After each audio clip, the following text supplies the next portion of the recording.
I'm Laura Presnol. I'm the Vice President of Talent and Culture at Davidson Hospitality Group. So in our world, under the HR umbrella, we have the portion of it that would be compliance, payroll, legal perspective. I oversee the talent acquisition, talent development, and engagement portion of the HR division. Okay, wonderful. And I'm Jacqueline Villamil. I'm the CEO of Strategic Solution Partners.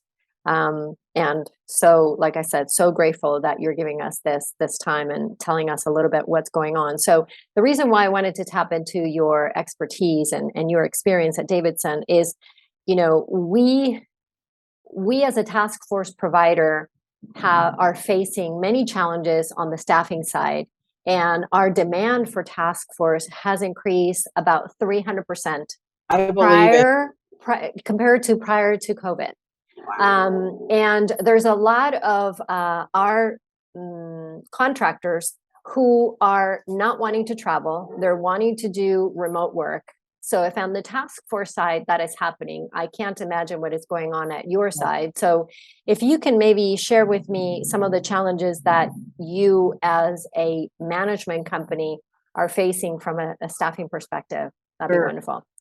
Yeah, I mean, it's all across the board, right? So for us, the hourly component of it, which doesn't necessarily impact your staffing model, but hugely impacts the properties, which their impacts our need to fill the management positions. So we're finding specifically getting people to come back into the hospitality world has been a struggle. Pre-COVID, it wasn't great. We all know that. But now, I mean, I just don't, these individuals aren't coming back to work. And so we're having to get creative from an hourly perspective, which again impacts the life and the workload of a manager. And so we're finding our managers are having to work more hours, right? They're having to do work that maybe they weren't doing before, and they're just getting through. We've got struggles in all areas. You know, our hotels, we're really focusing on our engagement now, because how do we not only recruit these people, but let's retain the people that we have. So our biggest opportunity right now, if I would look at it, would be the director of finance, and the finance level is huge right now, and human resources is huge right now. And really looking at it, I think that's primarily because those disciplines can do that type of work in many industries, right? Whereas your rooms leader, your food and beverage leaders, the front desk leaders, it's a little harder to translate to other industries. Not that we don't have struggles filling those, but that's really where we have a hardest time right now. Is there's a lot of churn with the director of finance, the director of human resources positions. But what I'm hearing is that you're going outside the industry to recruit those as well. Yeah, okay. Primarily because people outside of our industry are taking our people, right? Yeah. People go to nonprofit. We've seen them go into healthcare. We've seen them go into other areas that allow them to have that fulfillment of taking care of people, but yet still doing their discipline of finance, their discipline of human resources. Okay. So I would say that's a big area of opportunity. And to your point earlier, I mean, there's definitely in sales, people can do remote sales and in other industries now. So how are we getting creative around that? So that's come up more than ever. And even when we're looking at internationally, how can we recruit like that J1 international intern? Have you implemented that? And if so, what kind of success are you having? Yeah, I brought in someone to help me with that piece. They can't do hourly housekeeping roles, and they aren't going to necessarily be your manager on duty, but they fulfill a supervisory type role, and they create some alleviate some of the pressure for some of the managers, right? So I brought in someone who's managing that process. It's been almost a year, and we're just shy of about 260 J1s across the portfolio. Wow. Okay. Yeah. And we are going to continue to grow that for sure. And what is the time frame that they're allowed to come for? That's a 12-month rotational internship, and they're students at universities, and this is part of their education. So you have training plans that you have to make commitments to the government that you're fulfilling. They'll have a rotation depending on the hotel, the size of the hotel. They'll have a rotation, so you really have to be committed to it and doing it right. I did it in a former life, and it worked really well, but now I think it's even more important. So are you providing housing for them at the hotels, or are you providing housing? No, J1 12-month interns, they are responsible for all of that. Now we do have other, from an hourly perspective, we do have some H-2Bs and work and travel. Those we have to provide housing for. But again, they're from an hourly perspective, and we're doing it. We have hotels that have the ability to house them. We also have some hotels that are renting apartments and doing it because that cost is worth it to them to have that consistent coverage of hourly team members. And what positions or what departments are those hourly positions? And I didn't get the type of visa that is. So there's a work and travel visa, which is a short term. Yeah. And then there's an H-2B visa. And they can be any hourly type role. They can be labor roles. They can be housekeeping. They can be food runners. They can be stewards. They can do all sorts of things. Whereas the J1 has to be a skilled rotational educational type. Okay, position.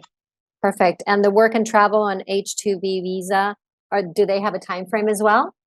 Yeah, they have a few different time frames. Work and travel is 3 months. Okay. The H-2Bs, you can have a long-term H-2B, and they can continue to stay on in different places. There's also a short-term H-2B. There's a 6-month or 10-month H-2B as well. So, Laura, I'm sure that from a corporate structure or from an organizational structure, it has also required for you to bring somebody to manage this type of programs. Is that correct? Yeah, we did it that way because, you need someone who's got visa knowledge, who's got relationships with some of the sponsors or universities. And I brought someone in that I had worked with before that had done it successfully. And so we feel good about it. It's going to continue to grow for sure. We just can't get,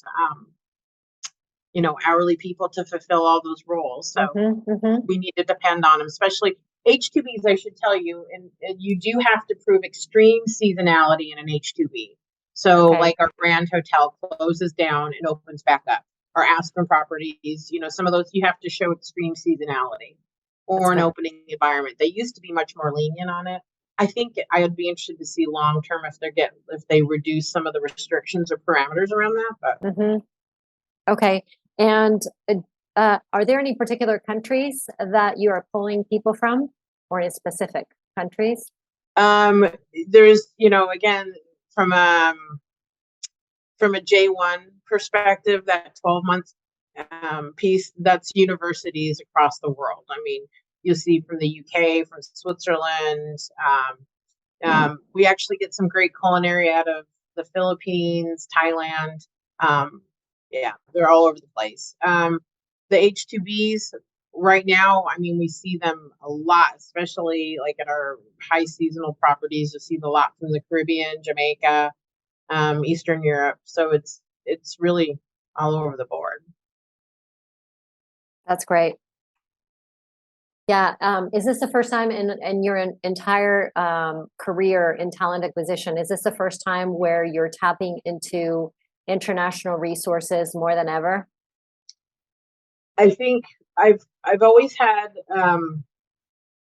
yes and no. I feel like I've had this volume before for more hotels, but this feels more out of just in order to survive. Whereas before it was a great program. It really helped fill a need. It was great for diversity.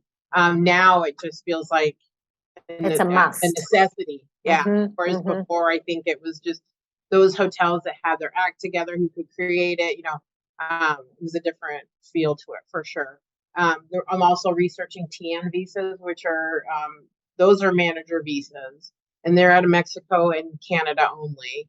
And you have to really prove that there's nobody else that's applied for the job that is less, that the person with the visa is the most qualified of all of them, and nobody else could do that job. So it requires a little bit more. So we're testing that a little bit. I've done it once or twice in my past out of Canada, but just because truly that person is the best candidate, now we're like, okay, let's maybe seek TN visas. Whereas in the past, if a TN person applied and they happened to be the best candidate, we'd hire them. So J1 visas, you're going through the universities. Who do you go through for the other two types of visas, like work and travel, or the three, work and travel, H-2B, and the TNs? Yes, there's a variety of different agencies. Okay, agencies, third-party agencies, great. Yeah. Okay, wonderful. Thanks for taking the time to do something like this and involve us in it.